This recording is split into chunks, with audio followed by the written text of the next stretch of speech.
Hi అండి. Welcome to our channel. Water melon అంటే చాలా పిచ్చండి. మా చిన్నోడికైతే మాత్రము డైలీ ఉండాలి వాడికైతే అండి. మొన్న మార్కెట్‌కెళ్ళినప్పుడైతే వాటర్ మిలన్ తీసుకొచ్చాము. ఇది చాలా రెడ్‌గా ఉందండి. చాలా బావుంది. దీని వెయిట్ వచ్చి 350 పడిందనమాట. 3 ½ పడిందనమాట. మొత్తము కేజీ వచ్చి 35 తీసుకున్నారు. నాకైతే చాలా రేట్ అనిపించింది. ఇక్కడైతే మాత్రం కాదండి. మన సైడ్ కూడా ఇలానే ఉంటదనుకుంటున్నాను నేను. అయితే మా వాడొచ్చేసరికి నేను నీట్‌గా కట్ చేసి చిన్న చిన్న ముక్కలుగా చేసి బౌల్‌లో ఏసాననుకో నీట్‌గా తింటాడు స్పూక్‌తో.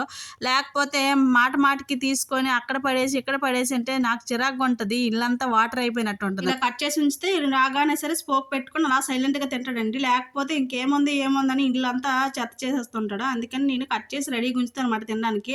లేకపోతే ఈ వాటర్ మిలన్ తింటుంటే కింద పడద్ది చిరాకుగా ఉంటది. ఇంక హాఫ్ డేస్ కదా 11:30కి 12 అయ్యేసరికి వచ్చేస్తాడండి. ఎండకి వచ్చేటప్పటికి వాటర్ మిలన్ తినడం వల్ల చాలా మంచిదనమాట. వాటర్ మిలన్ ఏంటంటే వాటర్ కంటెంట్ కదా! ఇందులో పిల్లలకు పెట్టడం చాలా మంచిది. శరీరానికి ఎక్కువ వాటర్ ఉంటదనమాట. ఇది చూడండి కట్ చేసి పెడితే చాలా రెడ్డీస్‌గా ఉన్నాయి. చాలా తీయగా కూడా ఉంది. మా వోడొచ్చి ఒక పట్టు లాగించేస్తాడనమాట. Okay friends, like, share, subscribe. Bye bye. Thank you for watching. Comment చేయండి కామెంట్ బాక్స్‌లో.